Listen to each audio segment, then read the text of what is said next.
Hello, and welcome to another video in the Practical RAD series.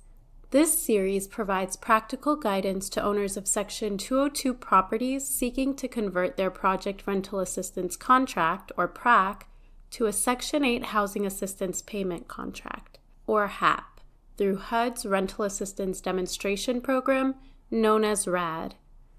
After watching this video, viewers will understand how a RAD conversion affects project rents. Topics covered in this video include how the initial contract rents in the new assistance contract are determined, how these rents are adjusted over time, and how to use rent bundling as a RAD conversion strategy.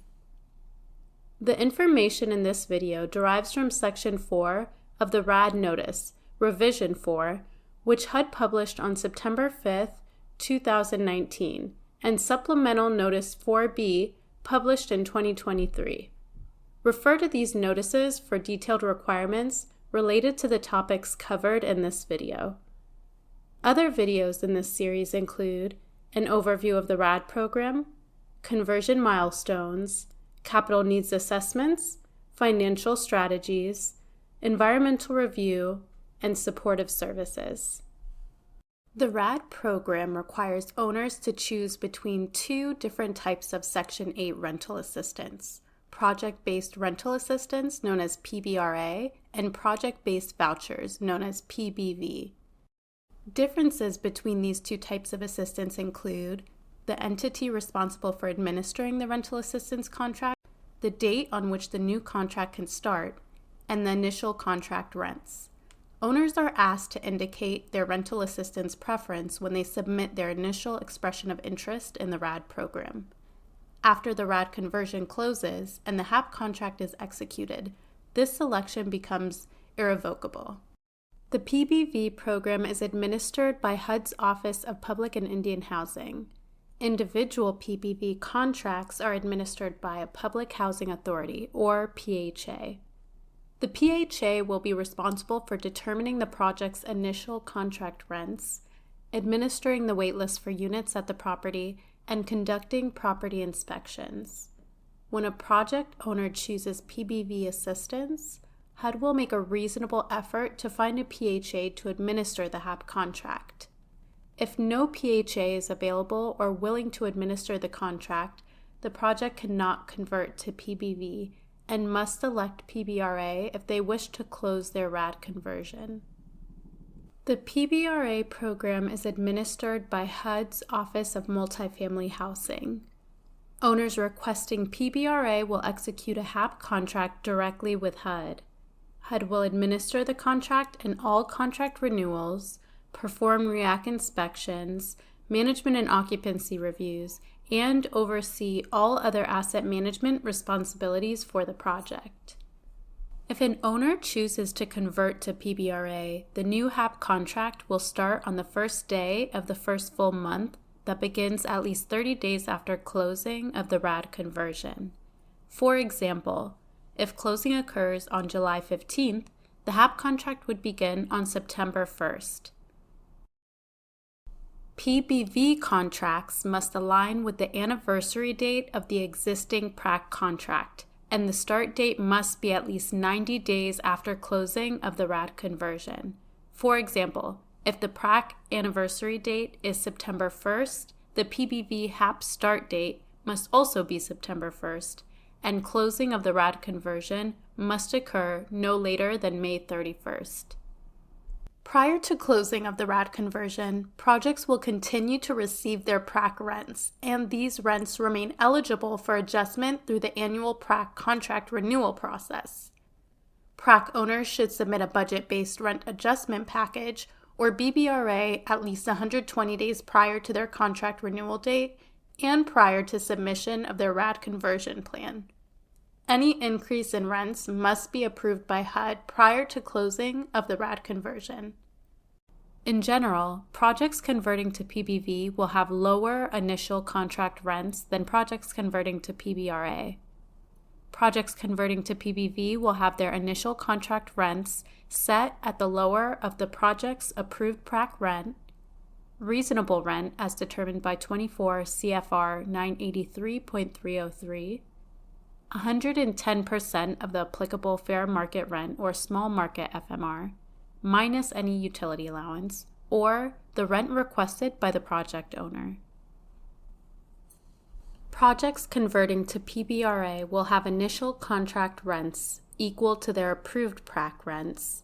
In general, PBRA initial contract rents are statutorily limited to 120% of the applicable FMR, less any applicable utility allowance. However, this limitation does not apply to 202 PRAC projects seeking to convert to PBRA through the RAD program. Thus, a project with PRAC rents above 120% of FMR may keep these rents post-conversion if the project converts to PBRA. Initial contract rents will be capped at 120% of the applicable FMR only in the event of the project seeking a preservation rent increase, which is explained in the next slide. Under RAD, HUD may approve an increase to a project's PRAC rents when the owner's RAD conversion plan proposes utilizing debt financing to undertake new construction or rehabilitation that will enhance the resilience, energy and water efficiency, and design of housing appropriate for the elderly to age in place. This type of rent increase is referred to as a preservation rent increase. HUD may increase PRAC rents by up to $250 per unit per month if the new construction or substantial rehabilitation exceeds 60% of the housing construction costs as published by HUD for a given market area, or up to $100 per unit per month if the new construction or rehabilitation exceeds 30% of housing construction costs. As mentioned in the previous slide, a preservation rent increase may not cause the project's approved PRAC rents to exceed 120% of the applicable FMR. If awarded, a preservation rent increase will take effect on the effective date of the new PBRA HAP contract.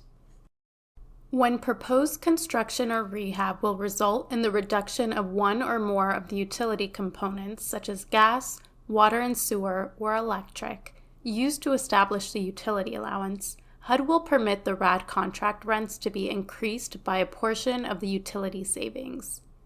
To qualify, project owners may submit utility allowance projections performed by a third-party professional engineer based on the project's plan and specifications. For utilities that remain tenant-paid, HUD will increase the contract rents by 75% of the approved reduction in the utility allowance, or UA. The UA will be recalculated based on actual consumption within a reasonable period after completion of the work. Post-RAD conversion, the annual rent adjustment process for PBV and PBRA contracts are different.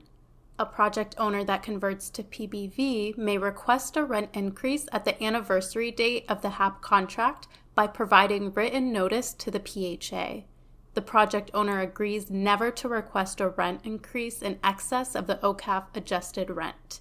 This limitation is in addition to the requirements set forth in 24 CFR Part 983, Section 301B, which state that the amount of rent to the owner not exceed the lesser of reasonable rent, 110% of FMR, or the operating cost adjustment factor, or OCAF, adjusted rent. On the other hand, projects that convert to PBRA will have their contract rents adjusted by the applicable operating cost adjustment factor at each anniversary of the HAP contract, subject to the availability of appropriations for each year of the initial term of the HAP contract. Since mortgage debt payments are fixed and thus not affected by inflation, OCAF adjustments are applied only to that portion of HAP contract rents not being used to service mortgage loan debt. For example, if 20% of your contract rents are being used for debt service, the OCAF will be applied to 80% of your contract rents. This limitation applies to both PBV and PBRA contracts. Throughout this video, we have discussed ways to maximize contract rents, and you may be wondering whether maximizing rents is a good thing.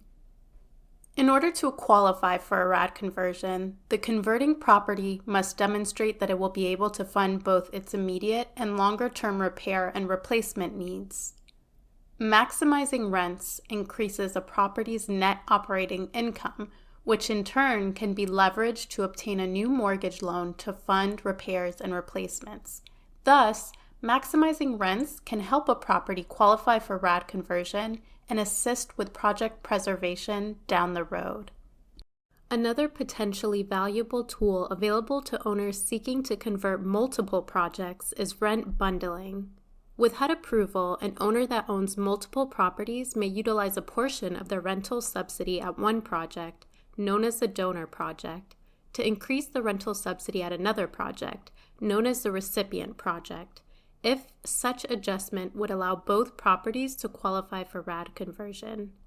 HUD refers to this as rent bundling. There is no limit to the number of projects that may be bundled together.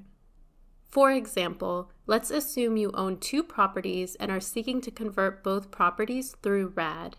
Property A needs relatively little rehab, has a strong replacement reserve account balance, and qualifies for RAD conversion. Property B needs more rehab, has fewer reserves, and is in an area with low FMRs, making it difficult for Property B to qualify for RAD.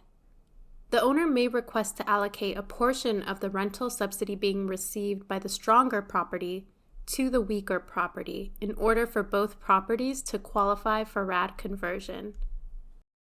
Your HUD transaction manager is ready to assist you further. If you do not have a transaction manager, email the general mailbox at rad2@hud.gov. For more information on HUD's Rental Assistance Demonstration Program, please see Section 4 of HUD Notice H 2019-09, PIH Notice H 2019-23, and Supplemental Notice 4B at H 2023-08. PIH 2023-19, or visit hud.gov/RAD and the RAD Resource Desk at radresource.net. Thank you for your interest in RAD for Section 202 PRAC properties.